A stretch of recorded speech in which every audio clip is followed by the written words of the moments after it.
Good afternoon, everyone. So let's go now to the second topic, okay, which is the basic tools in AutoCAD. Okay, so nandito na tayo sa first part the first page ng AutoCAD. So once na nag-open tayo, I want you to do now is by pressing Control N. Ulit, Control N. Okay, so Control N.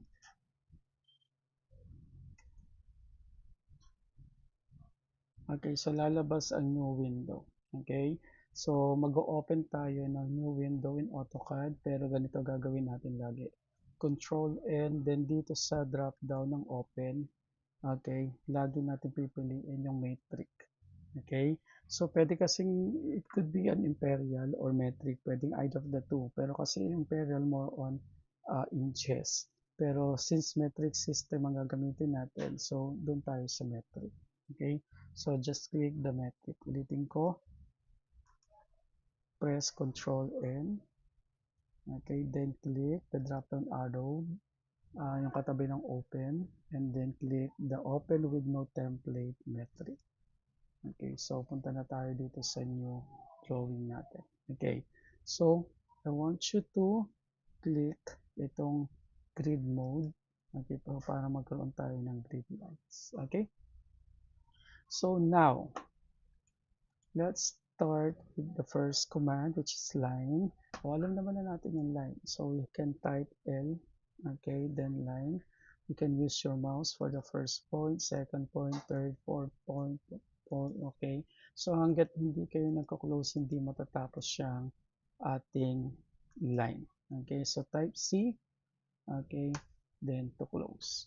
Okay, so or you can click escape kung hindi nyo siya i-close. Okay? Now, next is, okay, so that is the line command. Next command is the P line. Okay? So P line. So P line, draw lines and arc segments that form a single object. So single object siya. So yung line kanina is not a single object. Okay, so sa P line is a single object. Halimbawa, type PL for the shortcut ng P line. Okay, so you can click. So almost the same lang siya kung paano nyo ginawa ang lines. Okay, so pero the difference is kapag line, okay, so pag clinic niyan, isa-isa yan. Okay, so every part or every line doon sa line command is different. Okay, while sa P line, when you click the P line, as a whole siya. Okay, so one object lang siya. Okay, so yun yung P line. Okay, the difference ng P line. Okay, now, okay, so let's try yung yung ginawa natin, yung nasa PowerPoint presentation natin, which is the other command of P-line. Okay? So type P-line. Okay? Then sabi doon is start or specify starting point. So you can click anywhere doon sa drawing ninyo. Okay? Then, may nakalagay dyan. Okay? Tingnan ninyo. Specify next point or you can use arc, half width, length, undo, and width. Okay. So, pipiliin natin yung width. Okay. So, yung width is just identify natin yung kapal ng line na dinodrawing natin. Okay. So, we have, sabi dyan, specify the starting width. Okay. So, for example, 10 yung kapal ng first point natin. And then, specify the ending width. So, lagay rin natin 10. So, yung line natin now, ayan, yung makikita ninyo pumapal na yung line. Okay? So, next, sabi doon is, yan, specify next point or part, half width, length, and undo width. So, gagawin natin is lagay na natin yung distance. Okay, so at 30. Okay, so ano nangyari? At 30 angle 0. Okay, so yun yung ating first na draw na line. Okay, the next, specify the next point or, so arc naman yung gamitin natin. So type natin A, okay, for the arc, or pwede rin i-click nyo na dito. Okay, so ito, makikita nyo nag-highlight naman yan. So you can click the arc. Okay, so makikita ninyo nagkaroon na yung line natin is na kakaroon na ng arc. Okay, so after nun, let's specify, okay, yung arc natin, which is lagay natin yung direction, which is at yung point at 20, negative 20. Okay, then press enter. So ayan, so nandoon siya sa point na to. Okay, so ayan. So ano yung susunod natin? So baguhin naman natin yung width. Okay, so balik tayo dun sa width. So W, or click itong W.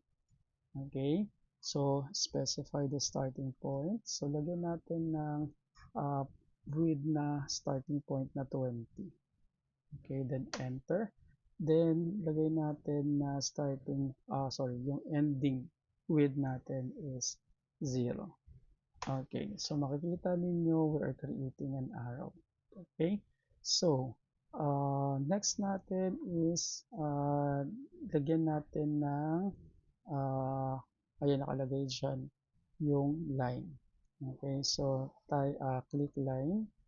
Okay, so yung line natin is lagyan natin ng point at 20 angle 270. Okay, so yung distance natin is 20. Okay, then angle natin is 270. So pababa yung 270, then press enter. And then you have to enter. Ayan, makikita nyo meron pa siyang karugtong. So para mawala yan, press enter lang. Okay, so yan. Maganda dyan, you can create a object such as yung mga lines na yan, yung mga signage na yan, pwede nyo gawin din sa AutoCAD. Okay, so I hope clear tayo doon sa P-line. Okay, now let's proceed with the next command, okay, which is ray. Okay, so ray. So ray, okay, so dito walang shortcut command na ray. So you have to type the command ray, press enter. So as you can see, sabi dito, specify the starting point. Okay, so yan. Okay, so ano yung ray? So yung ray is create a semi-infinity line commonly used as construction line. Okay, construction lines. As array has a finite starting point and extend to infinity. So kung saan kayo nag-click, doon mag-start yung ray natin. Okay, so then makikita ninyo walang ending yung ating ray. Okay, so now sabi ginagamit to for the construction lines. Okay, so halimbawa this one. Okay, so click natin siya, okay, click natin siya. Okay, so then escape to end. Okay, tapos gawa rin tayo sa kabilang dulo.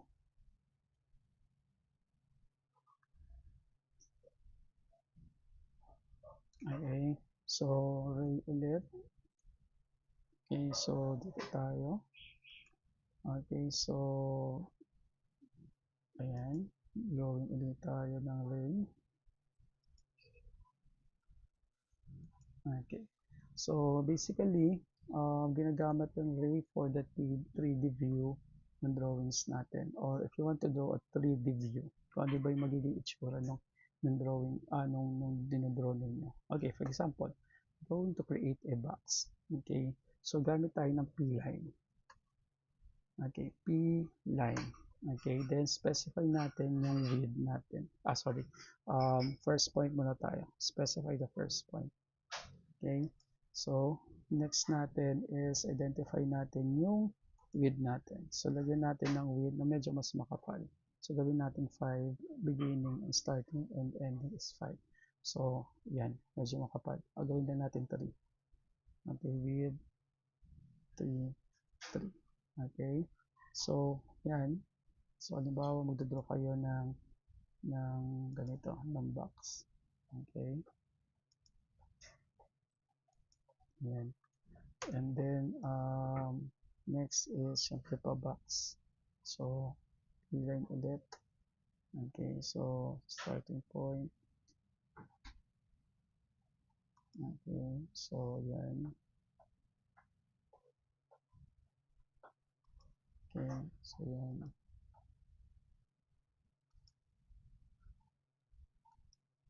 Okay, then another. Skip na natin. Then, PL ulit tayo. Okay, so, ayan. So, we have 2D, okay, perspective na gusto natin pakita, halimbawa ang bahay. So, itong box na to, pwede natin gawin kung ano itsura ng bahay. Kung halimbawa, nandito yung pinto, nandito yung bintana, kung ano itsura ng bubong. Okay, so you can use the ray. Okay, so yun. So, yun yung ray. Okay, so again, ray is create semi-infinite lines. Okay, sige, let's go with the next command. So, the next command naman is the X line. Okay, mag-new na lang tayo. Okay, you can click tong plus sign for the new drawings. Okay, so ano the X line? So, the X line creates infinite naman o infinite lines. So, kanina yung ray is semi, ito infinite lines. So, which are commonly used as construction lines din. So, paano ba to? So if you're going to use the X line, you can type X line, okay, or pwedeng XL, okay. So XL, you can choose either horizontal muna, okay. So pag clinic natin yung horizontal, so ibig sabihin horizontal drawing, horizontal lines yung mabubuo natin, okay. So this is used for the construction lines, okay. So yun, so kung escape or enter, then balik tayo kay X line, okay. So vertical naman tayo, click vertical at type V, okay. So patayin naman yan, okay. So meron kayong makikita sa mga drawings na kapag kailangan ng grid line, okay, lalo na pag nagpa-plot tayo ng mga ano natin, ng mga designs, okay. Nagpa-plot tayo ng drawing ng lote natin. Then we are using sometimes, we are using the construction lines. Okay, so yan. Then again, X-line ulit tayo. You can type angle. Okay, so yung angle natin, you have to type kung ano ba yung angle natin. So halimbawa kung 45 degrees. So yung lines natin naka 45 degrees. Okay, so depende kung ano yung line, anong angle yung gagamitin ninyo. Okay, so halimbawa SN ulit, then vertical, okay, sorry, angle later, angle, okay, so type na naman natin kung ano yung angle. So halimbawa is 105 degrees. Okay, so pag ganito naman siya. Okay, so yun. So sa paggawa ng floor plan, gagamitin natin yan, okay, that will serve as a construction line doon sa i-drawing natin floor plan. Okay, sige. Now, next command is the red cloud. Okay, so balik tayo dito. Mag-new na lang tayo ulit.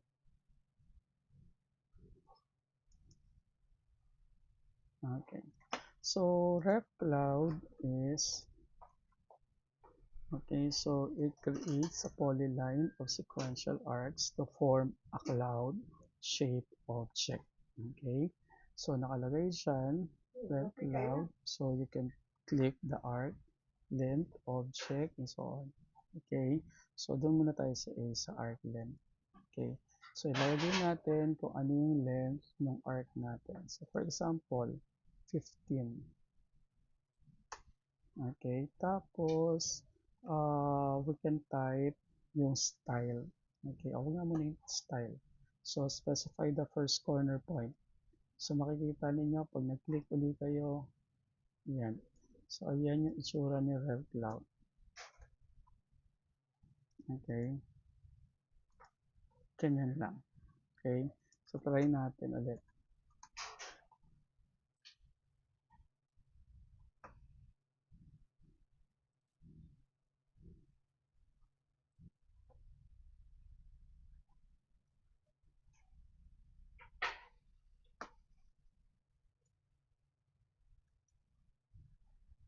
Okay, so let's try again. So ulitin natin. So try naman natin itong ulitin natin part. Okay, so naka 15 naman tayo maximum. Try kaya natin 10. Okay, then try natin ulitan yung style. Gawin natin calligraphy. Okay, so first object. So makikita ninyo. Okay, so yan. Then kapag minumove nyo na yung mouse ninyo, kapag the more na lumalaki yung ano, so nadadagdagan yung lines. Okay? So, yun yung cloud or rev cloud. Okay, so ulitin natin. Rev cloud. Okay. Then, arc tayo. Lagay uli natin, gawin natin ulit 15. Okay, tapos, try naman natin palitan yung style ulit. Okay, so balik natin sa normal. So, kapag normal naman, ganito lang yung itsura niya.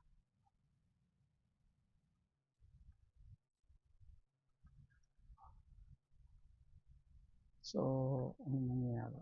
Wala.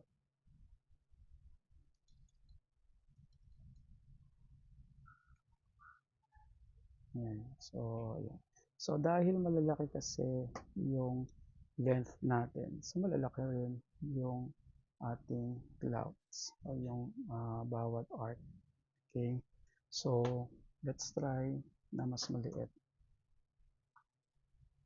Okay, so left cloud. Sorry. Ulit. Okay, so palitan natin yung arc length. So, gawin lang natin 5 o 3. 3 lang. Okay, then let's try to draw again. Lipat tayo. Yan. So, click. So, yan. Medyo mas maliliit na siya. Okay? So, basically, this is used para sa mga emphasizing text. Okay? So, minsan kailangan natin maglagay ng mga text. Okay? So, we can use Ref Cloud for that. Okay? Next, let's proceed with donut. So, sa donut naman, okay, so sa donut, basically from the word donut. Okay, so it is going to draw filled circles and rings. Okay, so halimbawa, so type donut. Okay, so click type donut, specify inside diameter of donut. Okay, so lalagay daw natin ano diameter ng loob. So halimbawa, ang diameter natin is 10. Okay, so specify the outside diameter of donut. So sabihin na natin 20. So, ito yung donut na nagawa natin. Okay, so, hindi pa yan mag-effect. So, you have to click pa para lumabas yung drawing. Okay? Yan. So, kapag click nyo, marami kayong donut na magagawa. Okay, then escape. Okay, so, Kapag walang butas, syempre halimbawa,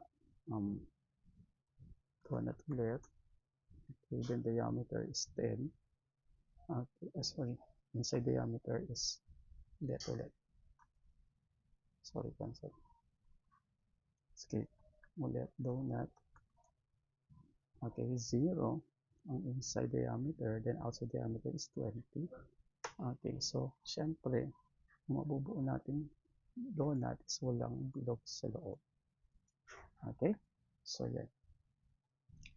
Yun. Okay, so ganun na paggawa ng donut. Okay, next is itong spline. So, next command, by the way, pakisundan yung ano natin, yung PowerPoint presentation para nasusundan itong ginagawa natin. Okay, then next is the spline. So, this spline creates a quadratic or cubic spline curve. Okay, curve siya ha. Okay, so paano ba ginagawa yon sa SPL? Okay, so sa SPL, ang gagawin lang muna natin is to identify kung anong gagamitin natin, kung method ba, kung nuts or object. Okay, so first thing natin gawin is by clicking the method. Okay, so sa method, mamimili tayo kung fit or CV. Okay, so tingnan din yung difference kapag fit and CV. So kapag fit, okay, so click natin yung fit. Okay, then let's draw spline. So again, it creates a quadratic or cubic spline. So quadratic daw. So kapag nag-type tayo, ayan, makikita ninyo, ayan. So kung nasaan yung, ayan. So makikita nyo na nagkakaroon ng curve. Okay, so escape, sorry, dapat enter pala. Ulit. Spline. Okay, so yung method natin is fit. Okay, so ulitin ko. So, ayan. Ayan, then press enter.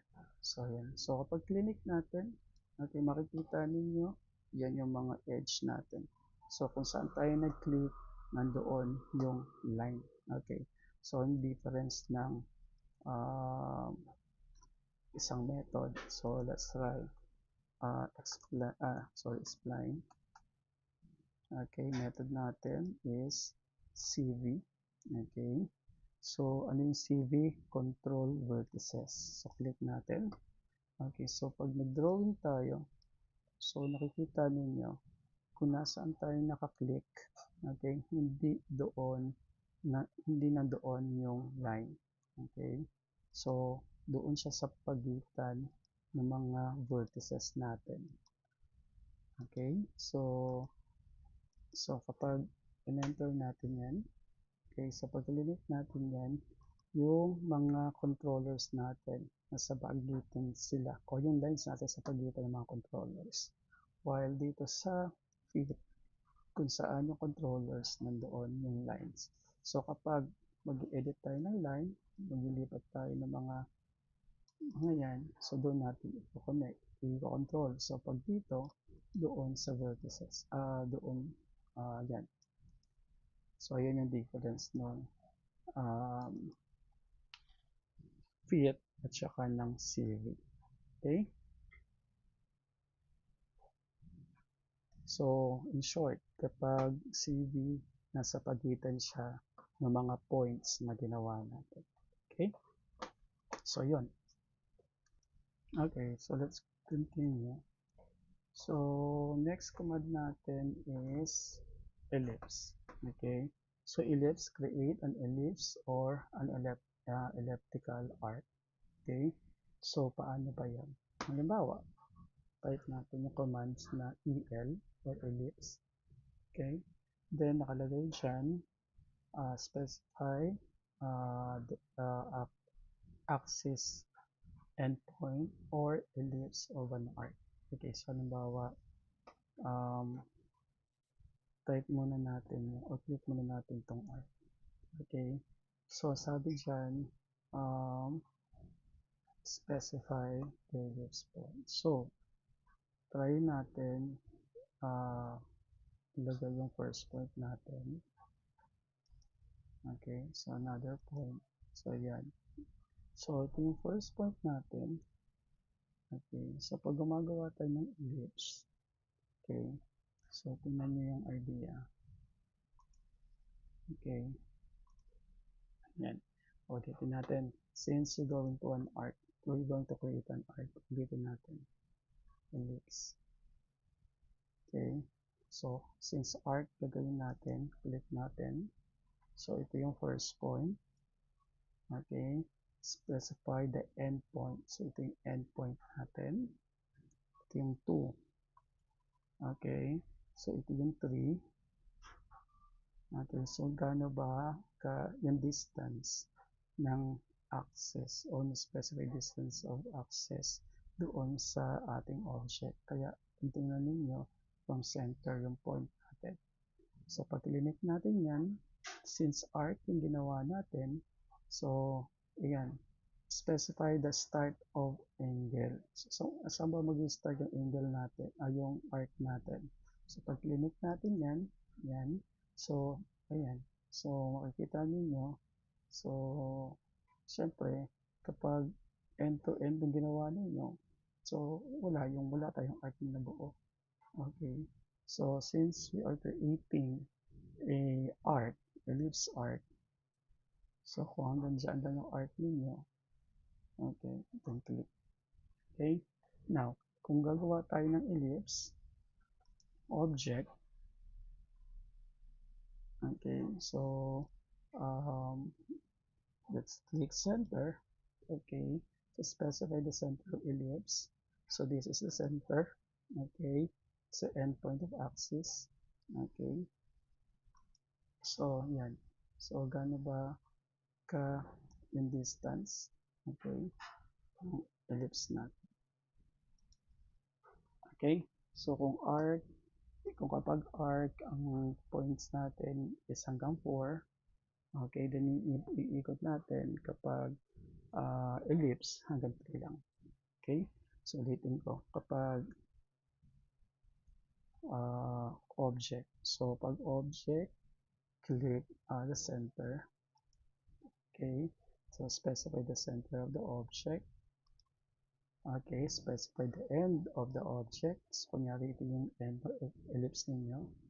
Then, specify the distance. Okay, so gaano ba ka-oblong? Kasi kapag nakalagay lang yan dito, naka-circle tayo, hindi yan ellipse.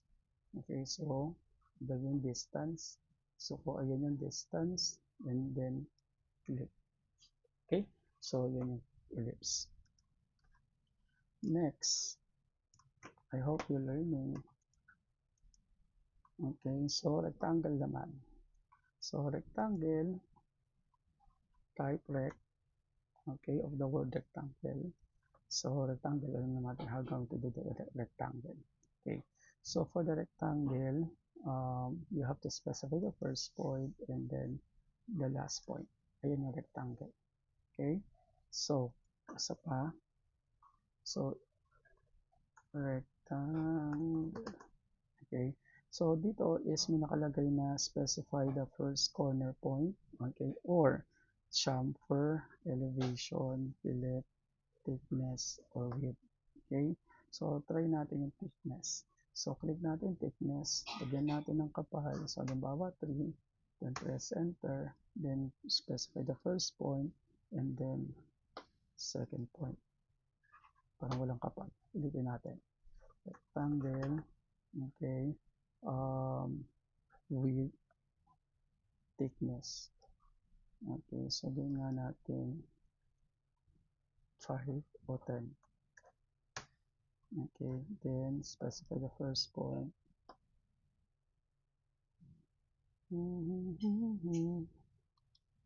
Ay, wala talaga. Isa pa. Rectangle.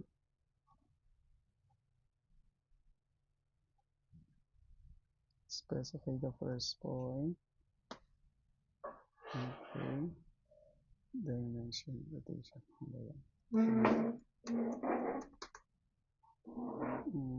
Thickness. Kapal na yung 10 ha. Nangyari. 20 naman natin. Ano nangyayari? What happened? Okay daw. So usually, o dapat yung ginagawa pag papakapal tayo ng rectangle. Okay, so try natin to. Okay, kapag chamfer, okay, so ito yung meron tayong uh, edge, yung edge ng rectangle natin ay merong angle or ano ba, wala siyang corner. So halimbawa, gawin natin 5. So specify the second chamfer. Okay, tingnan natin 3. Okay, gawin natin 10 para kita natin. Okay, so pag nag-draw tayo ngayon ng rectangle, sorry, pag nag-draw tayo ng rectangle, ayan, makikita niyo yung edge, walang corner. Okay, so ayan. Okay, so kung makikita ninyo, magkaiba yung ano niyan, movement niyan. Hindi siya pantay-pantay. Okay, so rectangle ulit. Gawin natin 2. Sorry. Chamfer. Okay, gawin natin 2 para makita natin yung difference at saka 10. Okay, so gawin natin. So ito. Ayan.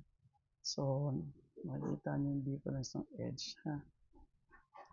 Oh, yung 2, okay, at saka yung 10. So ito yung 10. Okay, so maliit lang yung 2. Okay, so isa pa, basta para lagi natin ma-appreciate. Chamfer, gawin natin 10. Then yung isa gawin natin 30. Okay, so ayan. Okay, so yan. Okay, so next is rectangle ulit.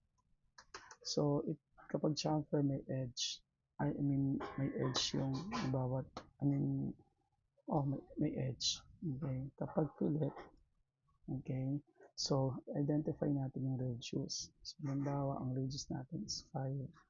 Okay, so kung makikita ninyo yung rectangle natin, yung edge niya wala ng corner. Okay, so naka-fillet ang tawag dyan. Okay, so yun. Sige. So, what else? Okay.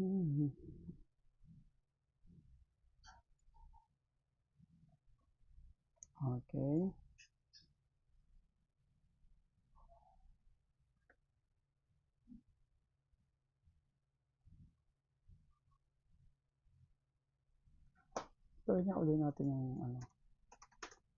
yung thickness. Yung width na lang. Yung width.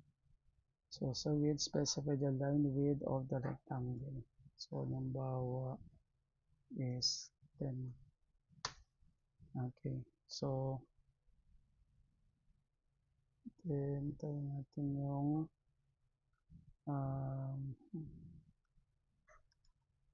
yun. So, yun. So, yun na nagkaroon na ng thickness. Okay. So, I think that's with rectangle with gawin natin 20. Ayun. So, yun pala yun. Pag gusto natin makapal yung object. Okay. So, ayun.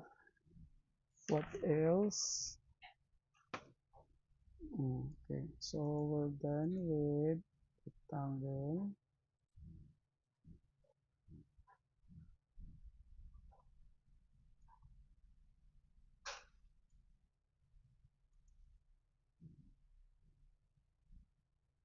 Ano pa? By the way, paki-try yung mga nasa presentation natin na. So, hindi ko na isa-isa yon. So, dinedemo ko lang kung paano natin gawin yung mga tools. Okay? Para alam niyo kung paano nyo gagawin. Okay? Tapos, okay. So, kayo na gumawa na. Okay. Now, let's proceed with polygon. So, ano yung polygon? So, polygon is a command used to draw 2D polygons with 3 to 1024 sides. Okay? So, halimbawa, drawing na tayo. So, let's type o polygon. Okay? So, halimbawa, magdodraw tayo ng 6 sides. Okay, so 6. So, specify the center of the polygon. So, pag clinic mo yan, okay, um,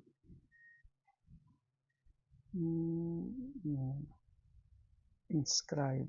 Okay, inscribe center is para sa, okay, clinic natin to inscribe center. So, yung point natin is naka-connect siya doon sa corner ng object.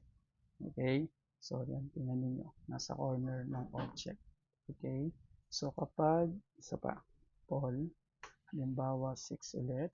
So, pag nag-type tayo, okay, so 25, dada sa, okay, so circumscribe naman, the object, ayan, nasa gitna naman nung line. Okay, hindi siya sa corner. Okay? So, ayun yung difference ng inscribe at saka circumscribe. Okay? So, yun. Now, you can specific sa distance o sa radius. Okay, so halimbawa, Paul. Okay, so, again, kunyari, 8. Okay, so, ito yung center natin. Ito yung center. Okay, so, piliin natin yung scribe. Okay, so, kung ilan yung radius, halimbawa, 20, you can type a specific radius. Yan. So, ganyan, nakalaki yung 20. Okay. Since naka-metric tayo, naka-millimeter tayo. Okay, so 20 millimeter yan. Okay, yung radius. Okay, so yun. What else?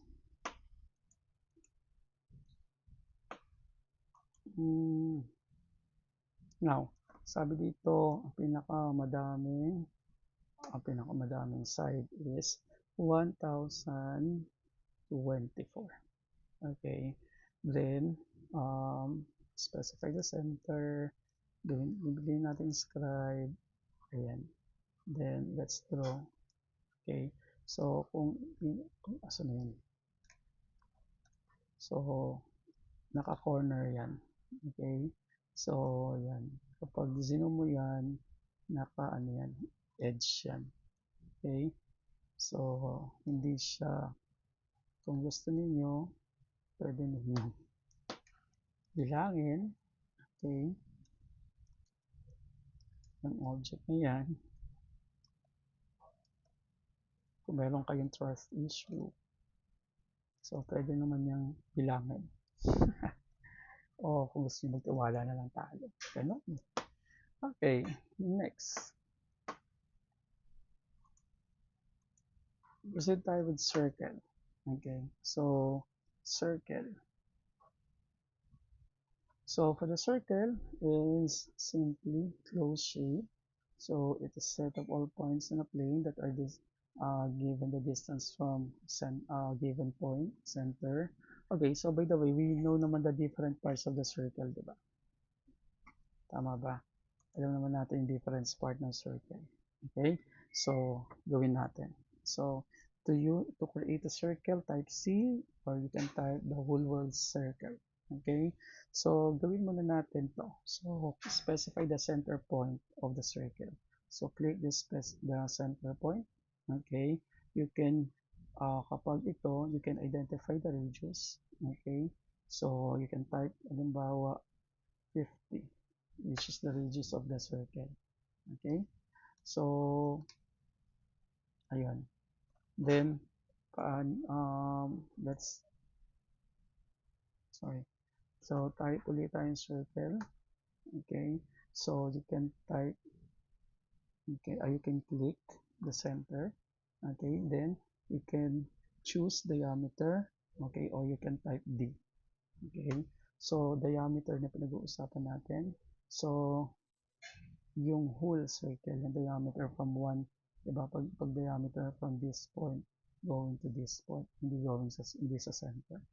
Okay, so kung ang diameter natin is halimbawa naka 100 tayo. Okay, so same size lang siya nito kasi ito ang center is 50 from radius to dun sa line. Ito from dito going to ito is 100. Okay, now next is proceed tayo ulit with circle. Okay. So, sa circle, meron tayong mm, mm, mm, ayan. So, sa circle, ito, you have two mga options. Okay? So, umpisa muna natin sa 2 points. So, sa 2 points, so specify first end point of the circle. So, kung ito yung first point natin, click.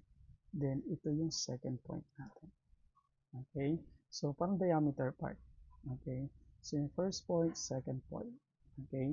So, ulitin natin. Circle o circle. Okay? So, since 2 point ang pinili natin, okay? So, from this point, so pwede nyo i-type kung ano yung diameter. Kunyari, 100 ulit. Ayan. Okay? So, paano naman yung 3 points? So, sa 3 points, yung 3 corners. Okay, so halimbawa, circle, 3 points.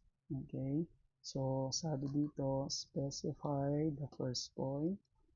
Okay, specify the second point, and specify the third point. Okay, so nag-gets ba? Dito natin. So, yung 3 points natin is this 1, 1, 2, 3. Ayun yung 3 points. Okay, so, halimbawa, with this drawing, we're going to draw a circle. Kung gusto natin i-connect sila with this circle, we can use the object snap. Okay. To give you an idea lang about the object snap.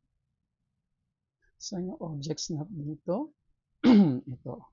Okay, so yung object snap settings, pakiclick yan. Okay, then, make sure na naka-check yung tangent. Okay, yung tangent. Okay, let's try. So, let's try circle. Okay, so 3 points tayo. So, we want to draw a circle starting here. Wait lang. Tanggalin natin ito.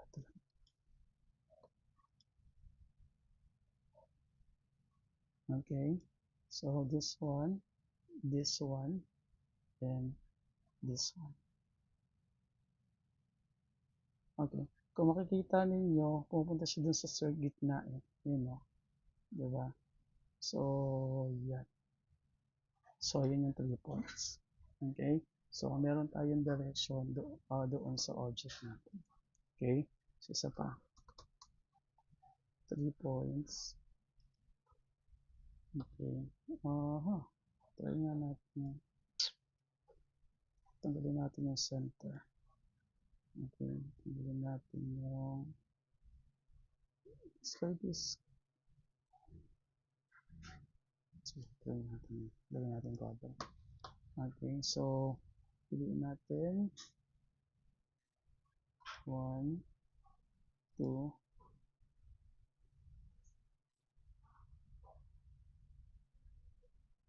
yan. Okay. So, definitely, kapag nag-draw kasi tayo kapag gumagamit tayo ng points, so, syempre, hindi yan, kumbaga, ano siya, automatically adjusted doon sa mga points natin. So, imposible kasi makagawa tayo ng buong circle kung ganito yung mga, ano natin, pagitan ng circle. Okay? So, sa dalawa lang siya nag-snap, pero dito, hindi. Okay? So, yun. So, isa pa. Circle. Okay. So, meron naman tayong tangent radius. Okay. So, specify the Okay, so specify the first tangent of the circle. Okay, so specify point. Okay, so halimbawa ito yung first point natin.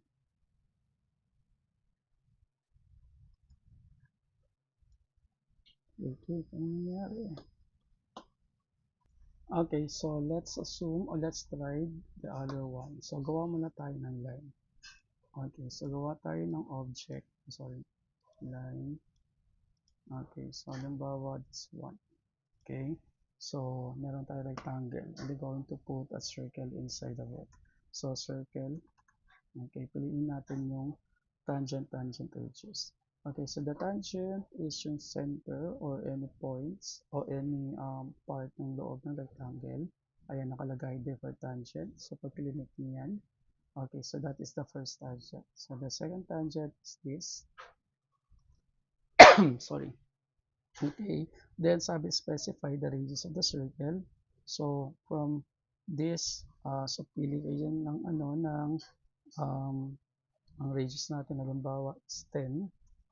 Okay, so yun. So dumikit siya doon sa tangent ng line na rectangle natin, and then another tangent, and then yung radius natin which is 10. Sorry. So yun. So another one is, sorry, nasan ka na?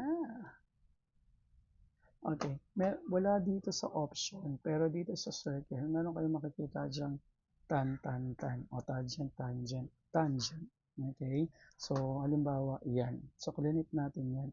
So specify the center point of, sabi dyan, specify or first point of the circle tan 2. So halimbawa ito yung first tangent natin, ito yung second tangent natin, ito yung third tangent natin. So automatically, if ano naman siya, can create a circle, so magagawa naman yan. Okay? So basta tatlong pagkakapitan o tatlo yung pagkakapitan ng object. Halimbawa, isa pa. Okay? Wala pala dito. Ulit. So dito lang nang pipiliin, circle, tangent. Okay? So kung gagawin circle, dudugtog mo siya dito, dudugtog mo siya dito, dudugtog mo siya dyan. So yan, makakagawa kayo ng circle. Okay? So yun yung kapag kailangan natin magdugtong ng mga object. Okay. So yun, that's the circle. I think that's it. Okay, so those are the different commands that you can use in our AutoCAD. Okay, so I hope you learned a lot, or you learned how you're going to do the different objects. So again, basta you can, basta may lalabas naman dun na halimbawa, maglalagay kang circle. So nakalagay naman dyan pwede ma-identify nyo na, specify the center point ba, or you need a 3 point, or you need a 2 points, or you need tangent radius, or tangent. Okay, so para magawa ninyo yung mga objects na kailangan ninyo. Okay, so yun. So that's all, I think, and see you sa next video.